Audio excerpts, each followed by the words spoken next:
you can do all the head stuff. You can work on how you think about the trauma, how you think about the situation, how you think about the person that hurt you.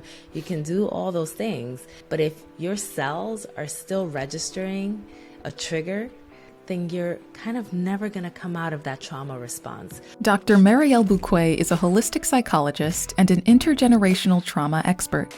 She helps people heal from emotional wounds and transitions people into liberated versions of themselves.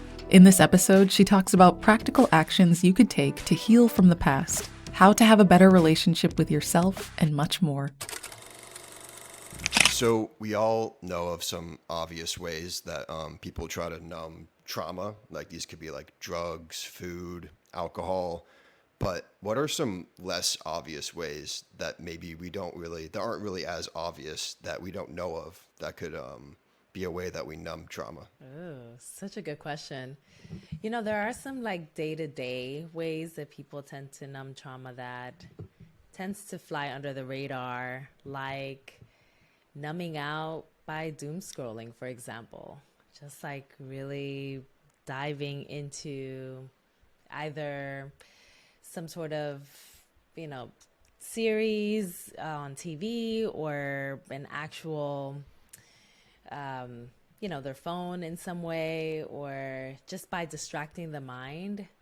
Being overly busy is a way in which people tend to numb out just in general around trauma or around any other kind of condition that's mental health related. People numb out for anxiety, for depression, and a lot of the numbing tends to look a little bit of the same. So it's some of the things you mentioned, and then also I think most commonly that doom scrolling, especially this day and age. Yeah. Is there a time in your life where you're like, wait a second, like maybe like when you were doing some research or in your studies that you were like, wait, this is something that I'm doing that maybe I didn't know was numbing, and I thought it wasn't? Yeah, I actually did some active numbing, to be honest with you. I did it during the height of the pandemic when we were still in 2020 itself. And I remember doing two things that were, in essence, kind of numbing, but also one might say were active coping strategies because I knew what I was doing rather than it being a passive action. It was more active action. So I was doing the scrolling, but through any of the social media channels that I knew were like more humor centered.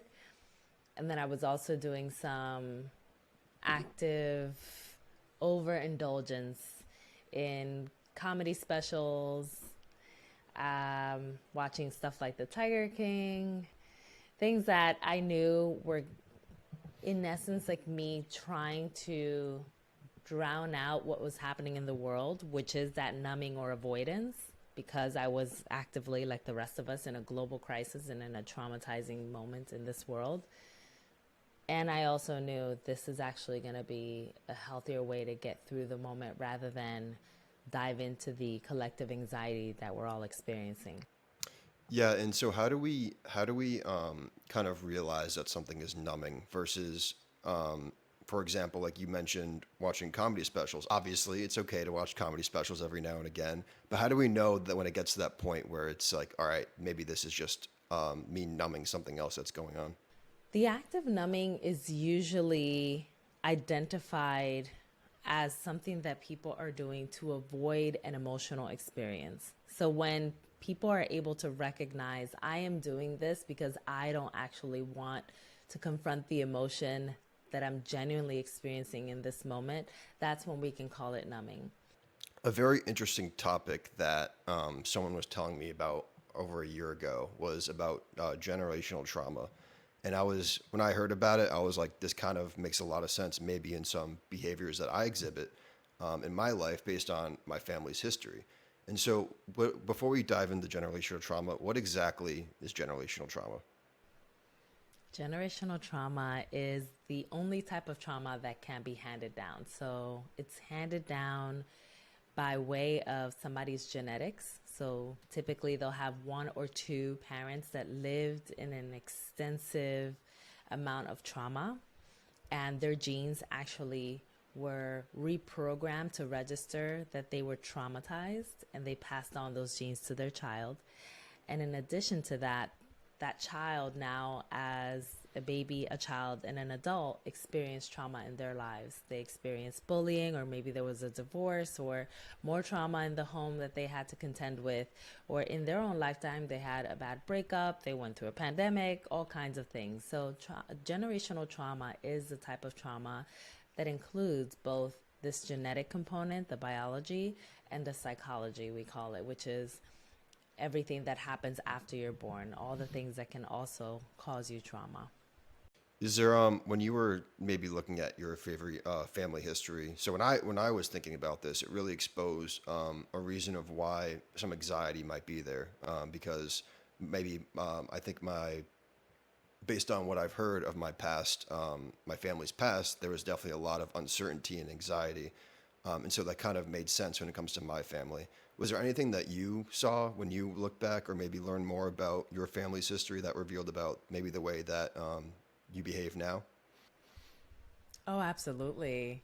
There are many experiences around how my family expresses emotion that has definitely translated into how I express emotion. And this happens with frequency because we have to think about how generational trauma functions. It's not just the biological stuff, but also if you have a parent that when they're stressed, what they do is yell. It's the automatic trauma response. Stress, yell. Then what you're going to do as a child is you're going to program your mind to say, well, your mind will program itself to say, okay, when there is stress, you must yell. So that's the trauma response that you're going to now start integrating into your own life. So I saw a lot of different ways in which my family, especially with a lot of what we went through with our migration history and just living in poverty for a big portion of my life, a lot of the ways in which we survived and were in constant survival mode were definitely passed down. A lot of the ways that my parents were in survival mode, that my grandparents were in survival mode, all of those different ways that they tried to navigate the world were the ways that I saw I needed to navigate the world. And I definitely operated from a place of survival mode for a good portion of my life until I knew how to break the cycle. So that's actually my next question: is how do we break the cycle? Maybe what did you do to try to break the cycle, or maybe there's any other certain things that we could do? I love this question because it actually brings me into the reason why I wrote the book that I wrote, which is to be published in a few months. But this book was a book that I wrote not only from the perspective of what I've seen has worked as a clinician, but also what I needed and what I knew my family needed had they had a tool like the book that I've written.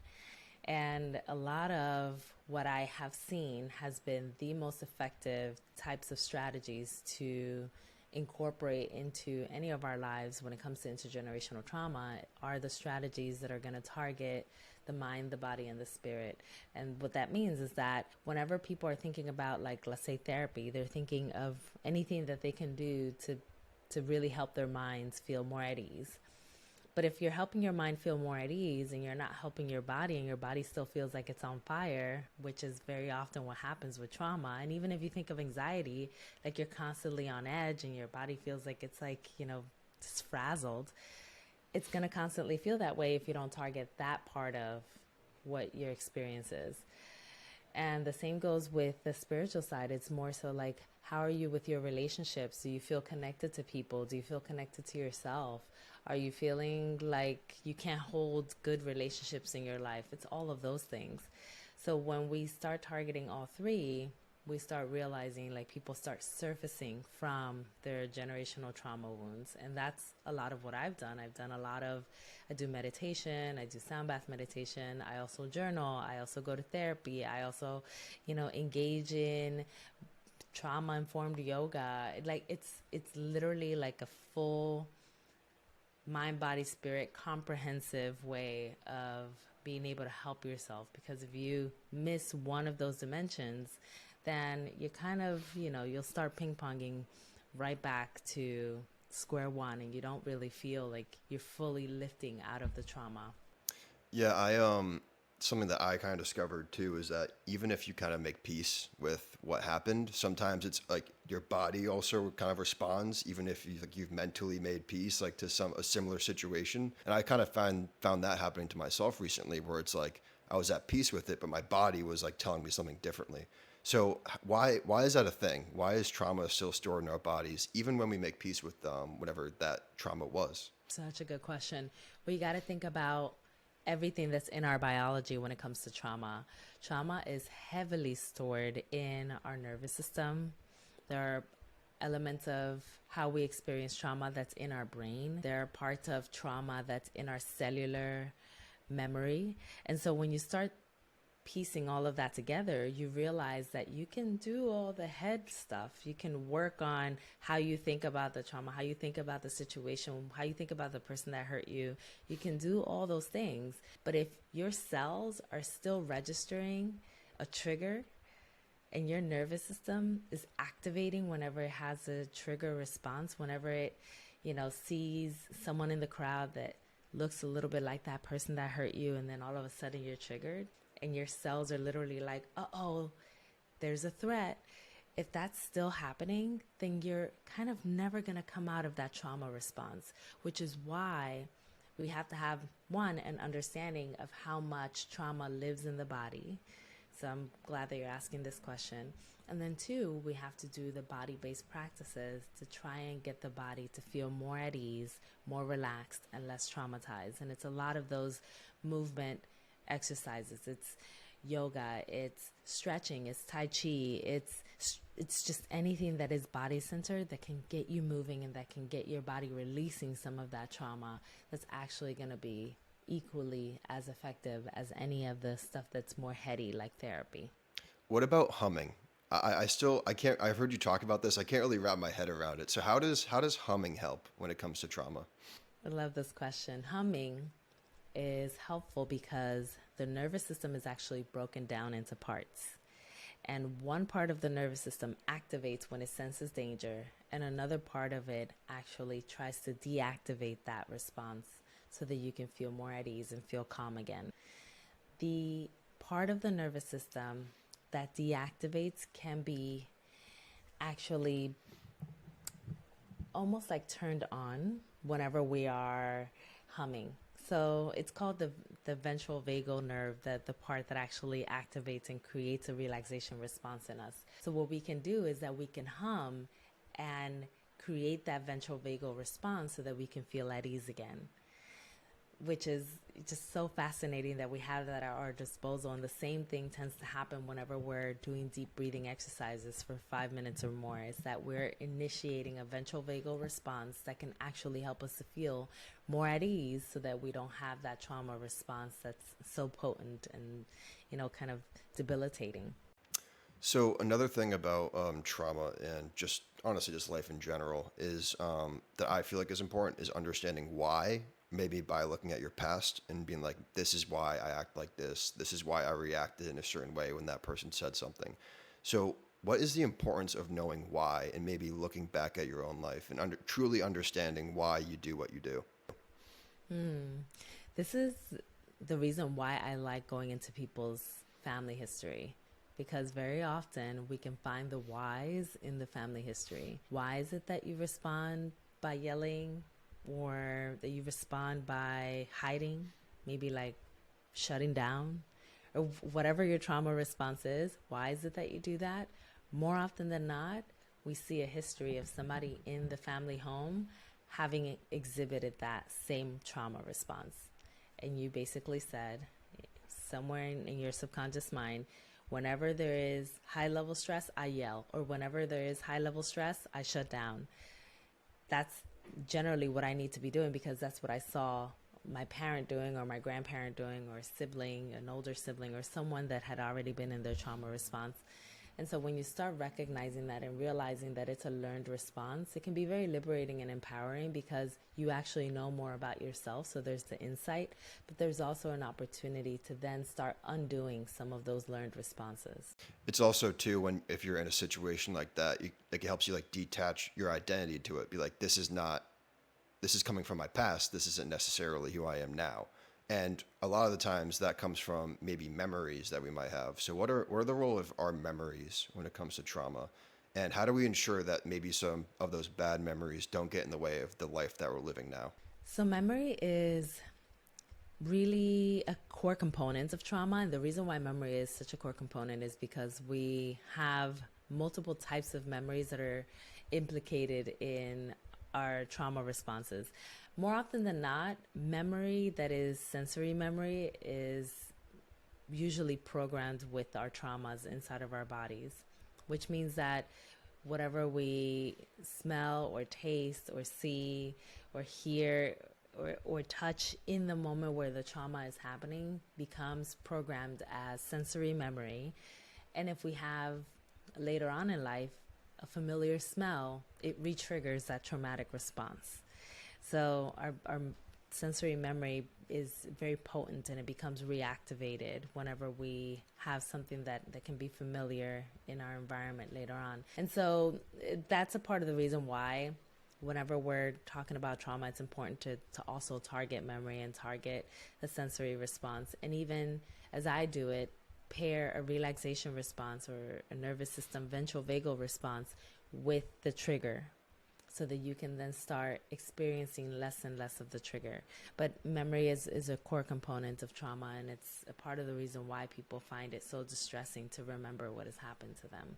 And I mean, especially memories from like way in the past, like sometimes they necessarily could not even be what happened. It's kind of the way you interpret it. So what's that line between like if memories are actually real versus it's like not made up, but if they're just a different, if you perceive them differently because it was just so long ago. Right. Really what that is at that point in time, it almost falls under the category of a trigger. So it falls under the category of something that reminds me of the initial way that I felt when I felt traumatized.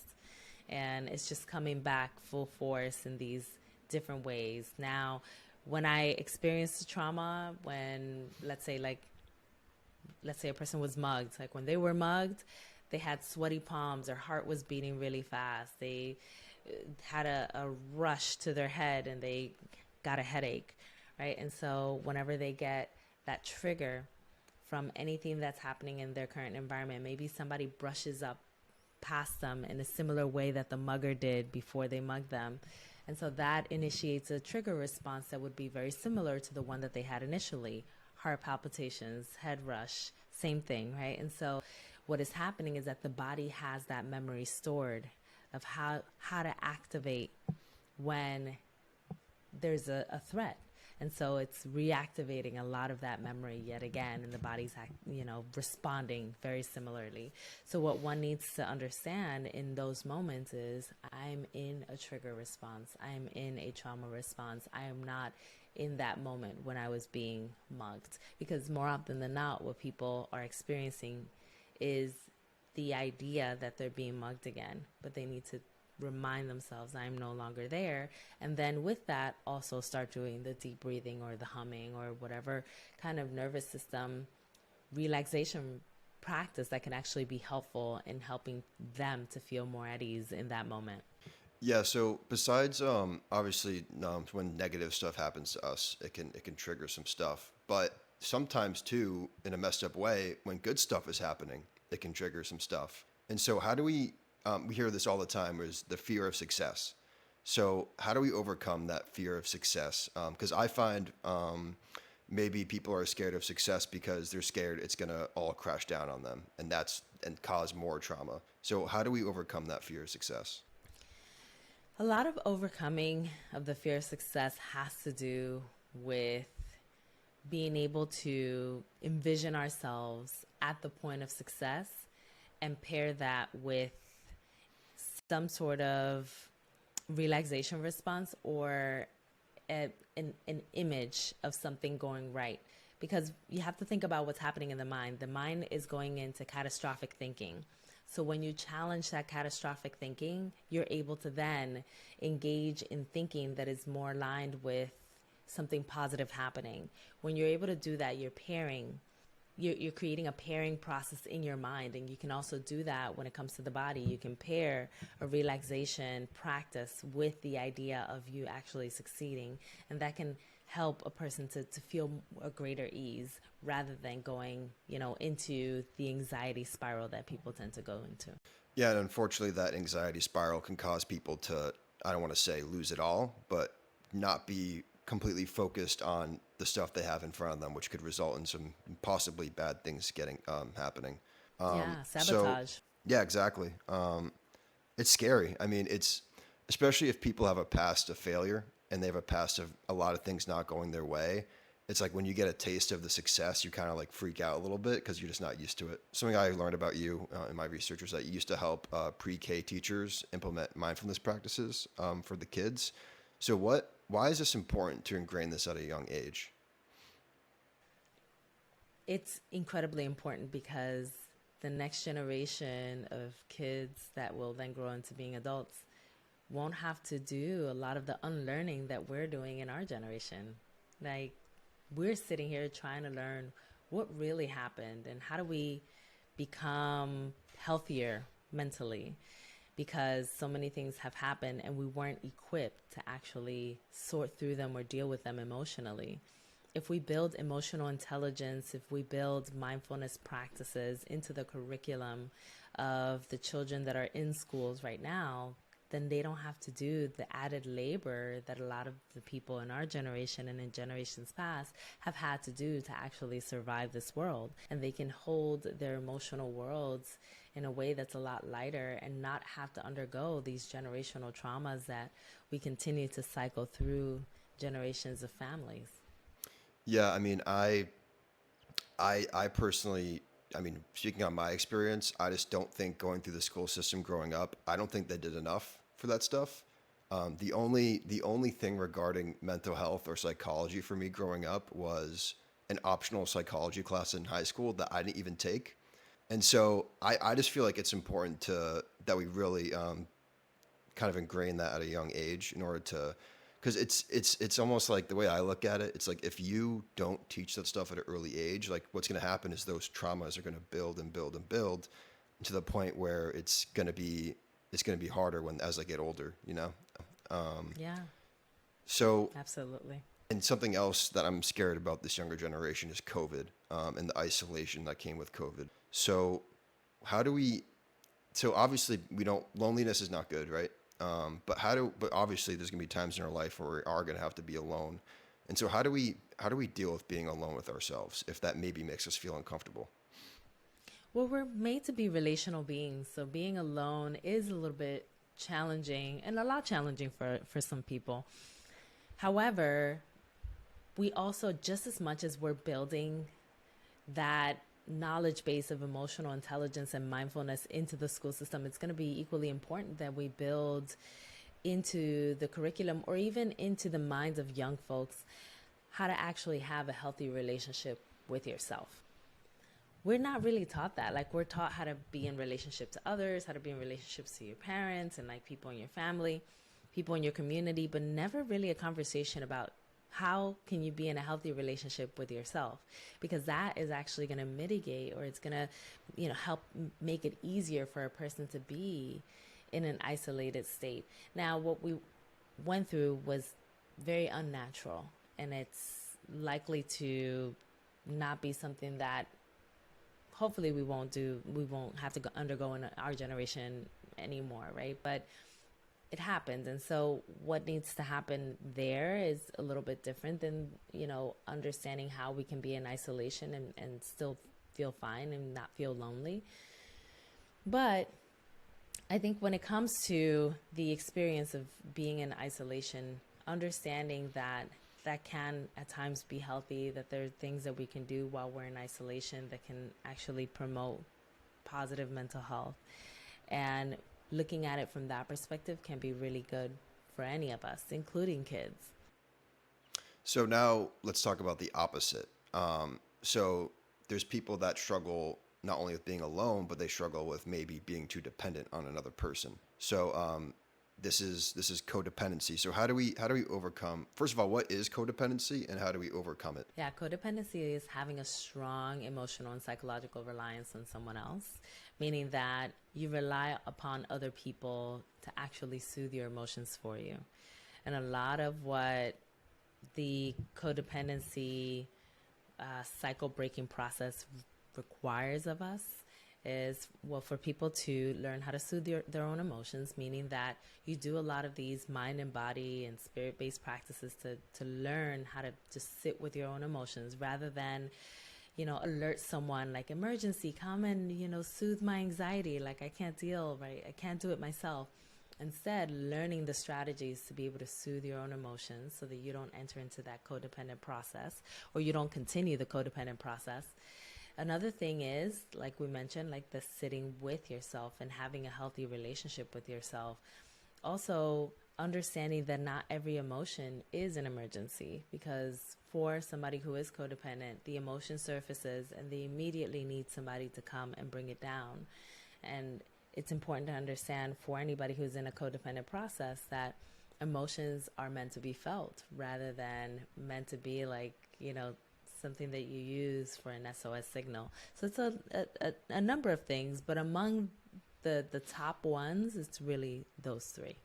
Yeah, and this kind of relates to what we were talking about in the beginning, which is maybe numbing. So do you feel like sometimes these relationships can be numbing trauma? Absolutely. Oh my goodness. They very much do so, numb trauma, and especially when it comes to relationships that are already entangled in a web of emotions where one person's emotions is dependent upon the other, and they just kind of go in that cycle over and over again. So it's going to be really important for a person, yet again, to confront their emotions rather than numb them. You have to feel them in order to heal them. And in order to do that, you have to also break away from the pattern of seeking out somebody in order to help you to reconcile your own emotions rather than you doing it for yourself. So after all the work that you've done on yourself, maybe all the research, all the life experience, what is something that you're still working on to this day, maybe that you would like to improve on? My nemesis is imposter syndrome. Sometimes imposter syndrome is, it creeps up on me in moments when I least expect it. And I do pretty well with it now, but especially when I was in grad school, I used to have pretty bad imposter syndrome that was actually anxiety producing for me. So whenever I needed to present, and it's a requisite whenever you're in grad school for psychology to present at different conferences and learn how to actually present the information from the psychological world. And that used to be very, very hard for me. Now, imposter syndrome can sometimes be there and I can contest it, but it doesn't bring me the anxiety that it used to the extent where sometimes I would stumble on my words. Now, I can cope with it a little better. So how have you coped with that, the imposter syndrome? It has been multi-layered. Part of it has been self-affirmations and reminding myself of the fact that I have a voice that needs to be heard, a message that needs to be heard, and also that I belong. So there have been some of those things. I've also had to really understand where imposter syndrome comes from and why I actually have imposter syndrome, in part because there have been multiple spaces that I've been a part of, and especially in higher education and thereafter, where people that come from my background or look like me haven't been widely represented, and that has been a part of the reason why when I look and see an audience and or if I'm in these spaces, I don't see myself represented. So that already sends a message that I've had to contest. And then also just understanding, just really listening to myself and thinking, oh wait, like I have something to say that is of value. This also is something that I think can produce pretty vast healing. So let me put it out there. And so those three things have been really helpful for me to just constantly work on. The reminders about my voice, belonging, and also like where these messages come from, and trying to challenge those messages as much as I can. Yeah, I think it's also important to give yourself evidence. So going through those moments where you were maybe going through imposter syndrome and you're like, wait a second, maybe you surprise yourself sometimes. Like you do a lot better than you think. And so you maybe sometimes you need to go through those moments and be like, wait, maybe I actually do belong here. So my last question for you is, what advice would you tell your younger self? Oh my. Actually, my younger self is right here. So this is her. And I would tell her to not shrink herself and to allow herself to be fully who she is and show up into spaces with all of her energy, sauce, all of her intelligence, and to really just show who she truly is authentically at all times.